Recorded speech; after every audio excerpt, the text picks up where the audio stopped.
You're listening to the Uplevel Your Online Business Show, where wealth is empowering, purpose is crucial, and high vibes are non-negotiable. And now, here's your host, certified business coach and practical woo strategist, Sarah J. Loureiro.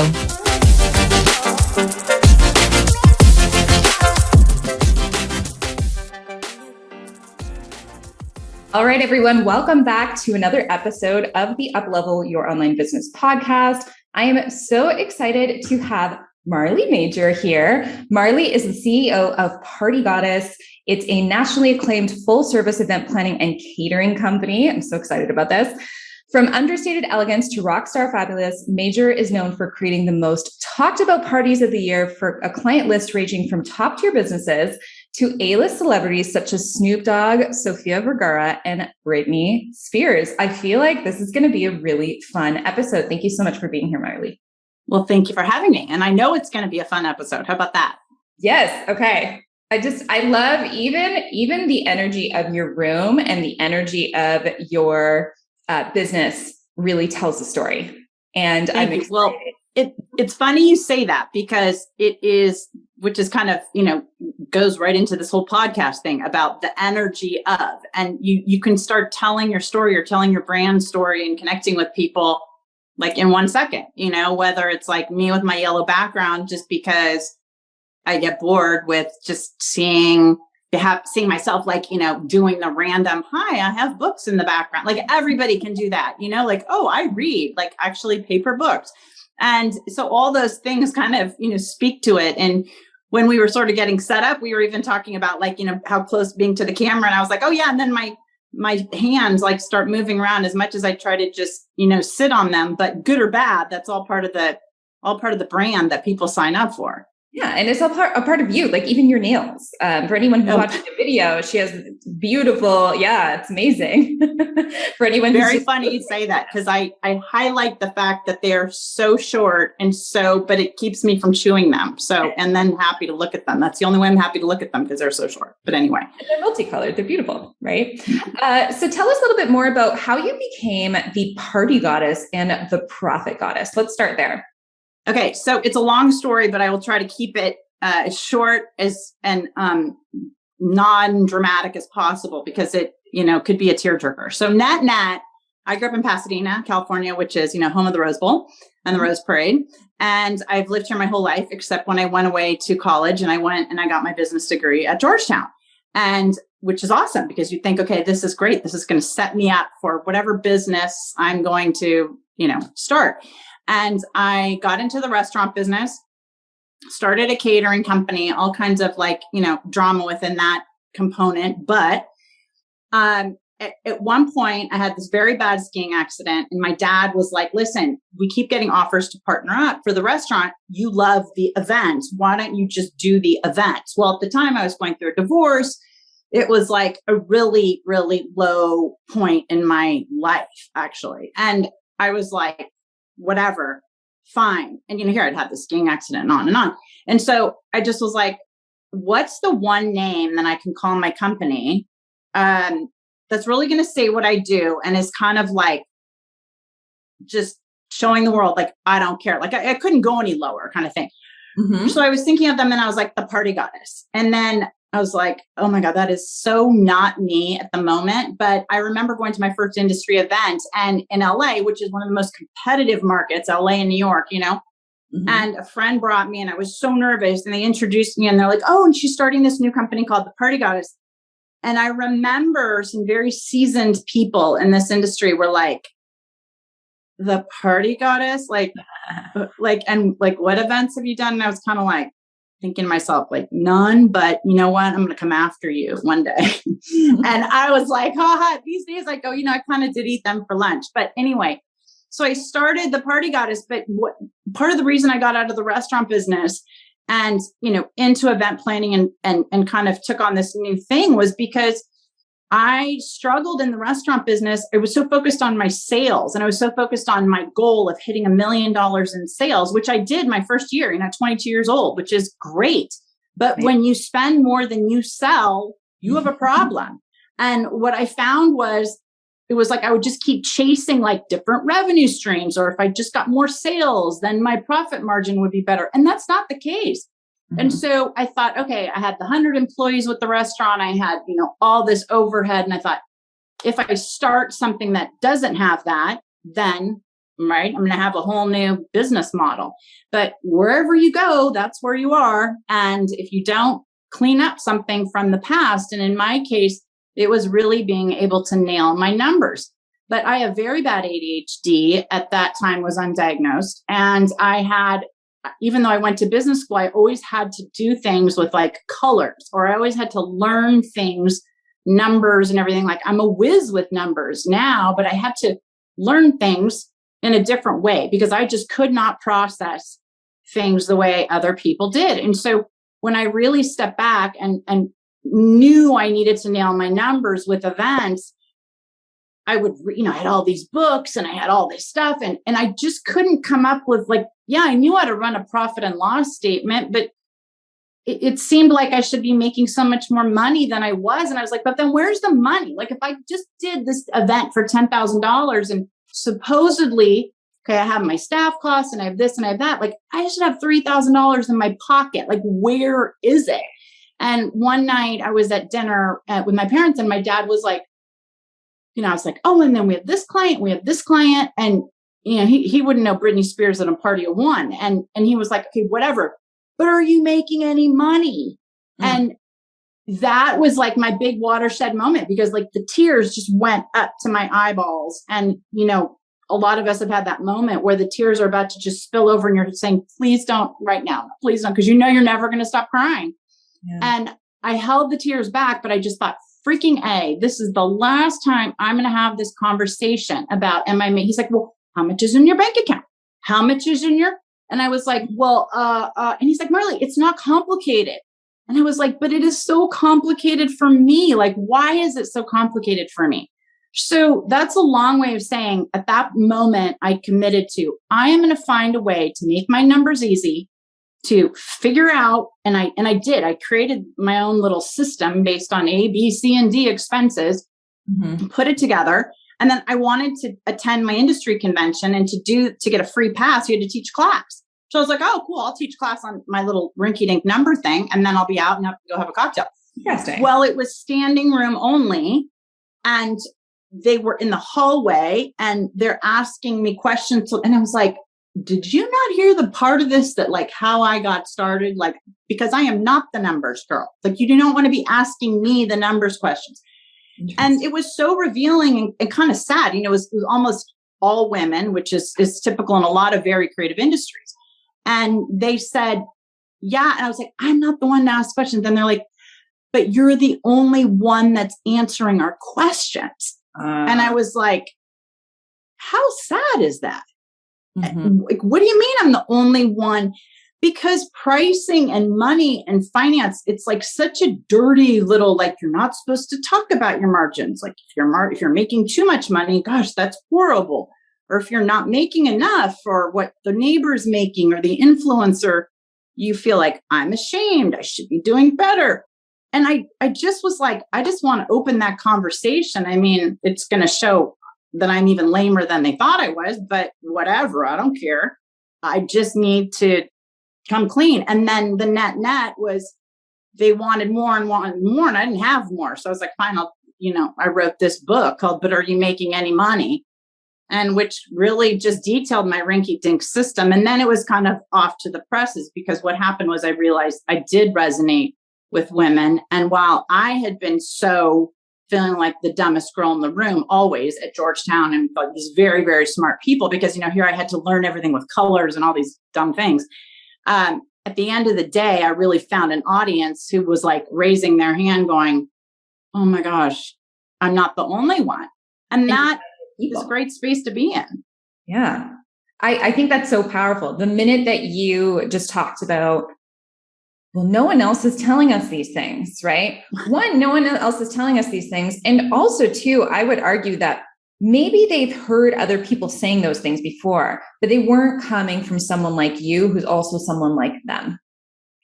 I think that's the deal. And what happens so many times is it seems to be, and granted, I'm, stereotyping and I'm creating generalizations, but it seems to be, you have somebody who is like good at numbers and they're kind of like the geeky one without the personality, without whatever. And then you have the creative one who's and the fun one. And those two can't be together. And I'm still, I think, pretty fun and have a great time, but I know that I need to know my numbers. Now I can do it in 1 second. So it's simple, but it's just one of those things. If you're going to be in business, you have to know your numbers, period.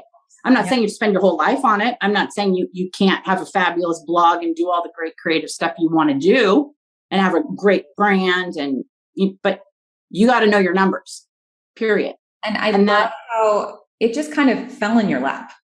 Well, it fell in my lap, all right, like a ton of bricks. Yeah, it sure did. Fell in my lap along with the bank and the mortgage that was due and everything else. Yes, indeed. It's a lot falling at the time. And now, so you kind of realized in that specific moment, it's like, oh, wow. You mean this thing that I've been doing, a lot of people need it. Right. And not to mention, a lot of people need it from me. They don't want it from, that guy in the suit who, studied finance. They want it from someone who's been there. Well, I think it's, it's kind of those things of like, you can't con a con. And I found that with coaching, and I haven't been to Alcoholics Anonymous, but I know plenty of people who have, or have had issues with drugs and stuff. And, the people with whom they work, they have a counselor or something who's been through that, right? Because when they try to say, oh no, I don't have drugs on here, or no, I'm not on anything, or that person knows right out the gate if they're lying. So with me, with my coaching clients, it's like, they'll say, well, my business is different. And I just, Marley, every business, and they start, and I go, yeah, no, it's not. And I'm like, because I've tried all the like I have said all the things. Oh, well, you don't understand. Well, you don't. Yeah. Okay. Yeah, I do understand. I promise you. And it is very simple, and just answer the question and then we'll get to the bottom of it. And so I think it really takes somebody who's been there. And I think it's also very comforting because there's shame around money or the lack of it. And I think we all feel like we should be doing better than we are. And I think there's something about when they like come to me and they might be like, well, my company, like we have like $20,000 in credit card debt. And like how, and I'm like, dude, when you owe somebody $1 million, like talk to me. Like now, like 20 grand, whatever. Like I didn't even, and they're like, did you hear me? I'm kind of like, yeah, I heard you, but it's nothing. Like done. We can fix that. Because so they're talking to somebody, it's like they feel bad about this. And it's like, oh, help. I fixed those things, but I get it. I know what it's like to be in that spot and to not want to tell a soul because you would rather just roll up in a ball and die than admit. What you were talking about. There's just so much shame with debt. There's so much shame with, not having a specific amount in your bank account, and a specific amount that's going to your mortgage. And I think that what's really, really beautiful about everything that you did is that you just kind of, you owned who you are as well, right? You weren't like, oh, I need to be ashamed of all of these things, so I'm not going to talk to anyone about them.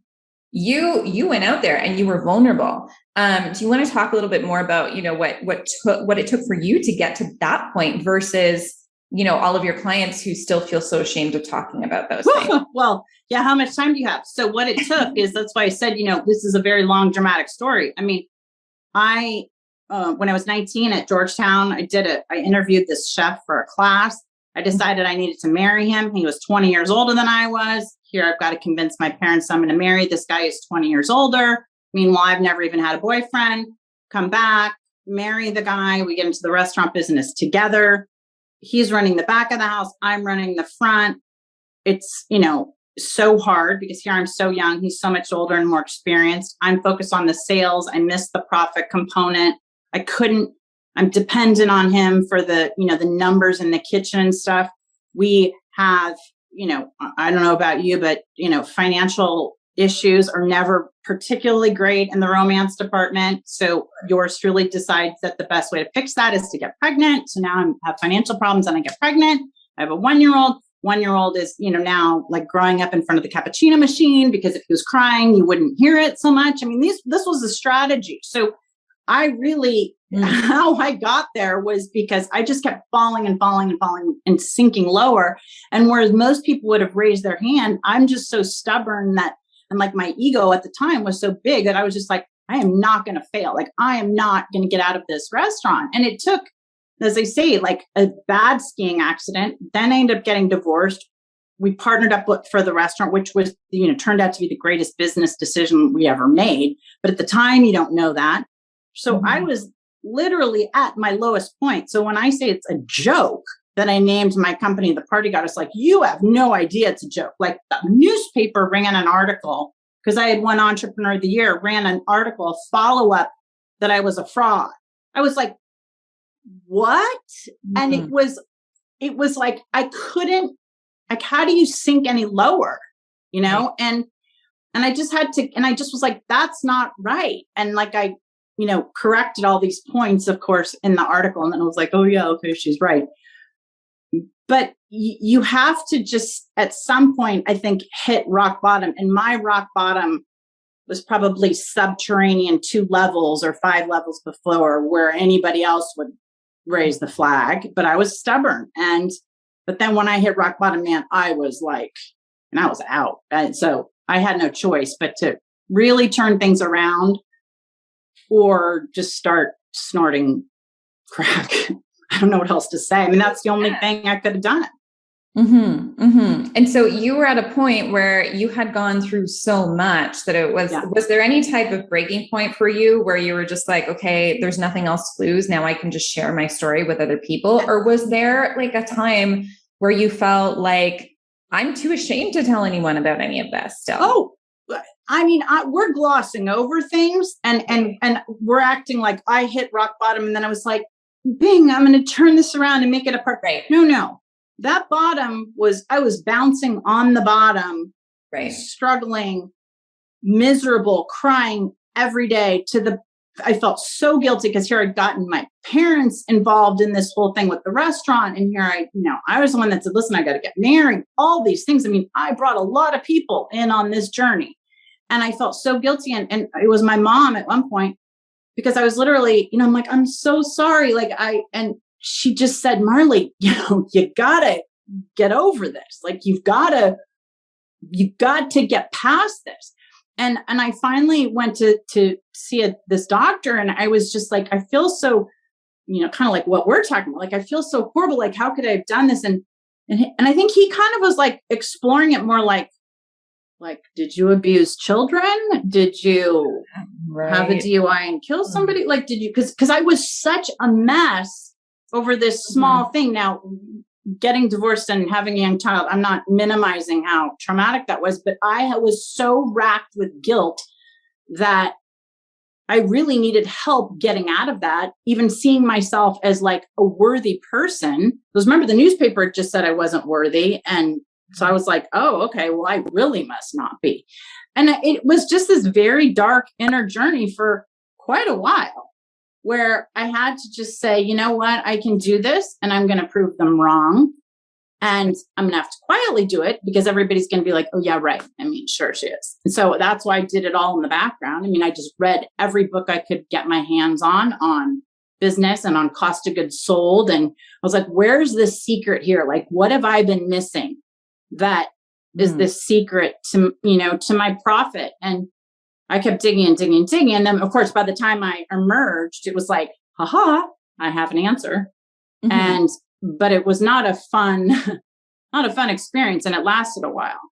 So I have 2, I guess, questions from this, because I had one before, and then there's something else that you just talked about too. And I was like, ooh, I think we need to talk about that as well.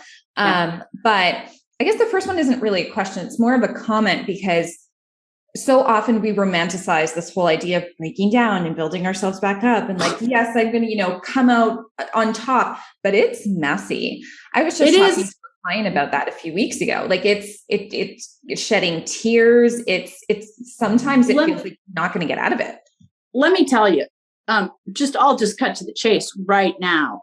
If any of your listeners have ever had a compost pile, or any of your listeners have ever had chickens or whatever, well, you take a compost pile and chicken manure and fresh whatever, and then grass clippings, and then you water it and you cover it up, and then you come back in a week and you lift it off and there are mushrooms and mold and it's stinky and it's whatever. That's about what the rebuilding process is. It is disgusting. Like, you might as well put your big girl boots on, and I don't care how fabulous somebody comes out the other side. It was miserable, I'm sure, for Winston Churchill. It is miserable for all the rest of us. So you can look back at some of my blogs that are so pathetic. It's just like laughable. Like, at one point I was at such a low point, and here I had a housekeeper / nanny trying to help me out so I could, get back on my feet and rebuild my business. And I kept finding out that she was stealing like the laundry soap. You know what I mean? And I go through this whole thing, and I'm like, and it was such a small thing, but I was like, is there anything in the world for me that can go right? Can I even keep my own freaking laundry soap in my own? I guess not. No.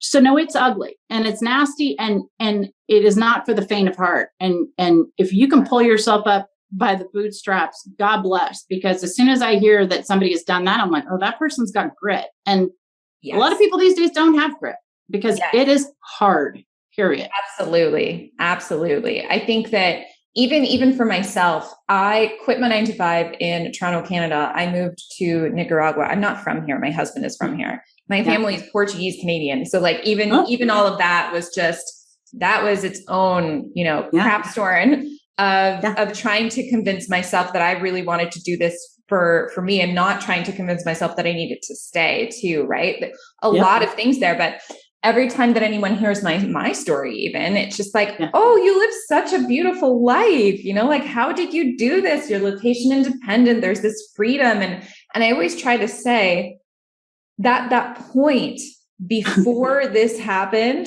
that was really difficult. And I really had to rely on my own spirituality, my own leadership to be like, okay, I'm going to get through this. And there were a few bumps in the road. Right. And so, I congratulate you for saying all of this and for going through this, but at the same time for telling it like it is. And I'm assuming that this is what really got you into the Profit Goddess, because you're telling things like they are. Right. Because what I found was I had gotten tired of my own story, right? Like of my own, oh, well, it's just because of this, or it's because it's my first year in business, I'm not making money, or it's because of this, or it's because I just had a baby, or it's because baloney. And I just felt like there needed to be, like, if I was tired of my own story, I was also tired of listening to everybody, by the way, whose story is exactly the same in some slightly different version. That it's like, listen, if you want to fix this, here's what you're going to have to do, and it's probably, I liken it a lot of times to like being on a diet, where there are a lot of ways you can lose weight, and you can go to the, gentle fat farm, and you can do this, and you can gradually, and you can, but I'm kind of that girl who's kind of like at that point in your face going, listen, let's cut the baloney. I mean, I have a personality that I want to get stuff done. I want to get stuff done with my clients. And that's what I want to attract. I'm not going to do well. I mean, I might be able to help somebody who's super like mellow and maybe can pay my rates and whatever. It's going to be a disaster for both of us, because I want people who are like at the bottom and who are just like, I don't care. I will do whatever I need to do. I'll read whatever book I need. I will stay up at night. I just have to get out of this gross skin that I'm in and into the one that I'm supposed to be in. And it is definitely, it's not fun for basically either one of us in the beginning, because I don't want to keep exposing things that somebody's doing wrong, but I'm like, that's what you need from me. You can't read the label from inside the jar. None of us can. So I'm here to just shortcut it. And it's like ripping a Band-Aid off. But we'll get there. But it's a different approach, and I am mouthier, and I am going to say, I'm sorry, I think you're being lazy. Fire me, okay? I get it. Yeah. Well, because so many of us just need to take personal responsibility, right? I mean, that's the whole world of coaching too. And I'm curious. That was my second question. Was you were talking about you wanted to find the secret sauce, right? What was the secret sauce for you? The secret sauce for me is one thing, time. And I think all entrepreneurs miss it. I think it is the magic. It is not the money. It is the margin. It is the money between the wallpaper and the walls. And we are all chasing more customers. We are all chasing more sales. It's the opposite. We should have less customers, less sales. We should have the right customers and the right sales. And the secret sauce is in tracking your time so that you know how much time it takes to really service a particular client or create a particular product, because none of us do that effectively, track our time. And when I have my clients do it for a week, if they tell the truth, which is, everybody's kind of fudging it, but it's like, look, do you realize that this is actually the number of hours you spent on your core activities in your business?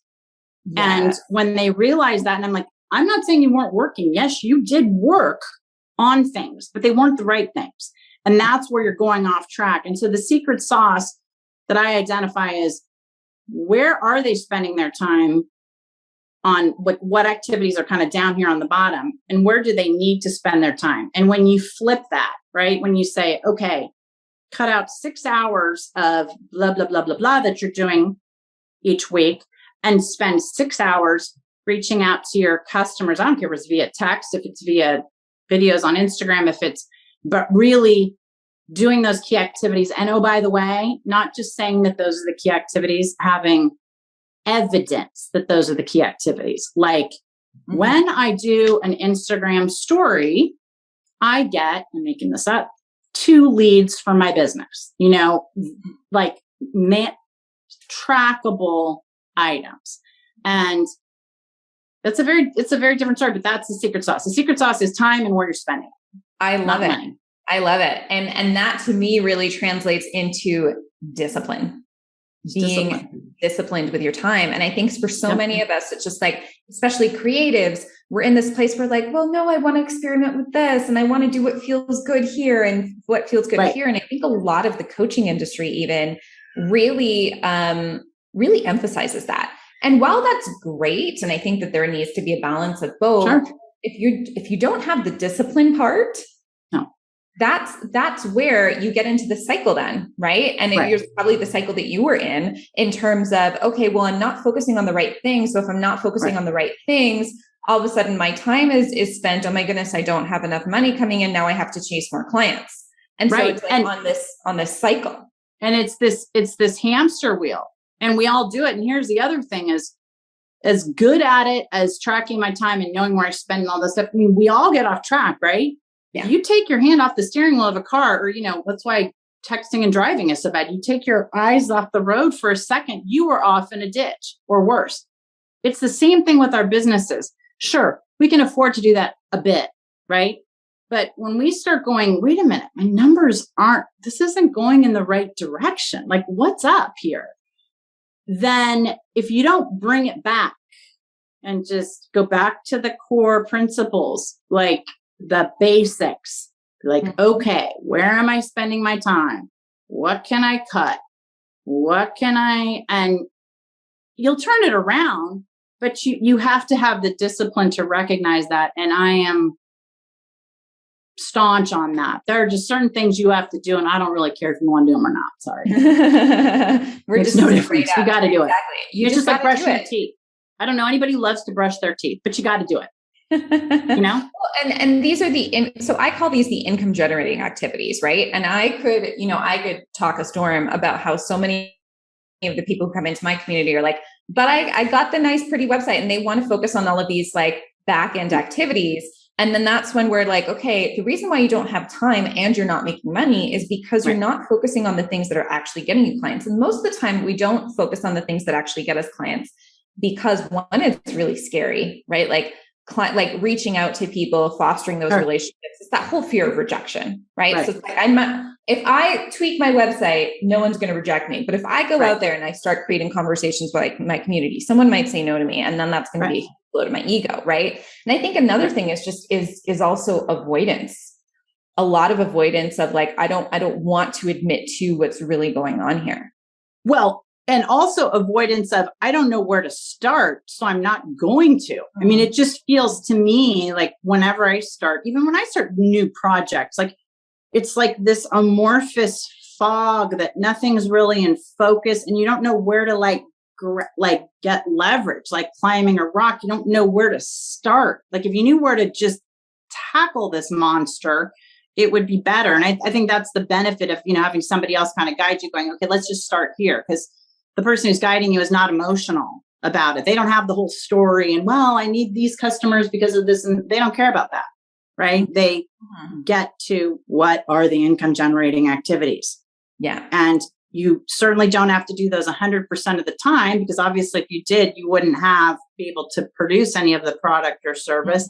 But we need to be doing them a lot more than most of us are. I love it. I love it. And so what would you say are like your primary hacks for your clients in your community to become profit goddesses themselves? Well, number one is to commit to doing whatever it takes to just get to the bottom of your numbers. Number two, realizing it does take discipline, and there's some parts of it you're just not going to want to do. Oh, well, just stop having the conversation, because it's just not everything is fun in business. And then the next thing is really change your mindset from focusing on customers to focusing on the clock. It is the clock, right? And you've got to focus on where we are spending our time, and what is the ROI on it. Now, I'm not going to say that there isn't plenty of time that I'm not puttering around, or I'm not kind of doing other activities that would technically be like, well, that's not a money-making activity. Well, right, because I spent the morning looking at my numbers, and B, now I'm in idea generation time, and I don't sit there with my makeup on and my whatever and go, now I'm going to come up with ideas. No, it's a fluid process, but it has to go hand in hand. You cannot only do creative stuff, just like you can't only do numbers. I mean, if you only did numbers and you didn't have a website at all, that wouldn't work either. So it's that balance, but it's number one, really just saying, I'm going to track my time and I'm going to be honest about it. And how much time were you on Facebook and Instagram and trolling this stuff each week? And then answering the honest question of, how many customers did you get out of it? Not, well, I got a lot of, how many customers, or how many leads? And how many leads of yours turned into customers who handed over their credit card? Very different conversation. Yes. Yeah. So you're basically involved in the discipline of it all. And totally. Most of your people are probably the creatives who are they just want to create, want to have fun. And you're just like, okay, let's reel that in and let's develop a strategy for you so that there's no shame involved in your numbers at the end of the day. Completely. And I don't want them to change their lifestyle either. It's not like, I don't have a martini, or I would rather jump off a bridge than not have fun. But I'm going to say, listen, guys, you can have more fun, but for right now, we need to take a minute here, and we need to put our head down. And it's not going to be like the macrobiotic diet. You're not going to go from eating Cheetos to macrobiotic diet and just have water and broth, or whatever a macrobiotic diet would be. The point is we're going to make it palatable, but remember, the less palatable it is, the faster you get to the result. So it's kind of like, how do you want to get there? Right. Yes. And then the fun can really begin, because then you can let off the brakes. Like I can let off the brakes a lot because I know my numbers. I'm like a canary in a coal mine. I can see very far ahead. I'm like, wait, something is off here. What's going on? And I nip it in the bud. But that's because I've been at it for so long and I have so much experience at it. But I paid my dues. I mean, I put my time in. Yeah. And I love the expression discipline equals freedom in so many ways, because if you are a creative and you're at your business, I mean, the same way that you were when you were just starting out, you might think that you have a ton of freedom, but if it's not paying your bills, then what freedom is that really? And by the way, then you just have freedom to stress out. And I don't know about you, but I do not want the freedom to be in my head going around if I just did this, or what do I do? That kind of freedom is a disaster. You're better off being at a 9-to-5 job, punching a clock, where you have no freedom to think, because you're not going to create all these stories and this mess in your head.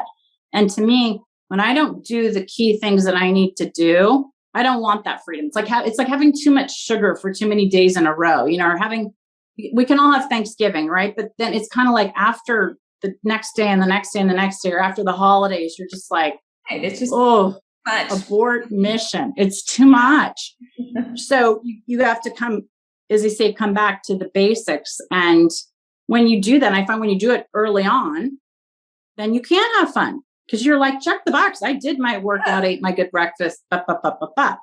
Now I can relax. Feels so much better. It feels so much better. And so one last question on this, because I think that this is a really interesting and juicy question is, when it comes to investing in a business, because I feel like a lot of people they'll take this information and they usually say, okay, well then I can't invest in anything in my business either, right? Like I need to do everything on my own, or, like there needs to be a specific discipline with that. How do you balance out your investments with also like tracking things, and how do you view your investments in your business? Well, it's quite frankly, it's very simple. And instead of saying, oh no, you're not going to invest, I'm the exact, that couldn't be further from it. What I am saying is do not invest until you know what is worth investing in. Ooh, yes. Right. So it's just like, oh, I need a new website. Well, do you? Why? I mean, do you keep getting feedback that every time, they go to your website, it crashes? I'm about investing in this amount of input gets this amount of results. So ROI. So how do I know what to invest in? A good rule of thumb is you want to see a 3 to 10 time return on your investment, right? So if you say, I'm going to spend $500 on hiring a publicist, there is no publicist for $500, but you get it. $500 for that. I want to know that I'm going to get, maybe not the first month, maybe not the first 3 months, but I'm going to eventually get a minimum of $1,500 in not just revenue net, right? That's going to offset that. And then you can do the same with time. If you say, okay, listen, what do I want my hourly rate to be? Like I don't want to get up in the morning for less than $100 an hour. So if you say to yourself, listen, you're going to have to spend 3 hours a day on social media, and that's like $300, whatever your number is. Are you making $900 to $3,000 in tangible revenue? Maybe not that day that you do the post, but is that the trajectory that's happening? And so it becomes very easy to invest. You just say, am I going to make that return? Am I saying that you're not going to try things thinking that you are going to get that return and they fail? Of course not. I fail at it all the time, but I nip it in the bud sooner. I don't let it go, 2 years of paying for something like that. I love that. This is everything that I'm all about, really. So I'm really, really enjoying this conversation too, because it's about getting your ROI, but also exactly what you said, even at the end, even if something does not go your way, I mean, like that's also business, right? It's life. It's business. It's life.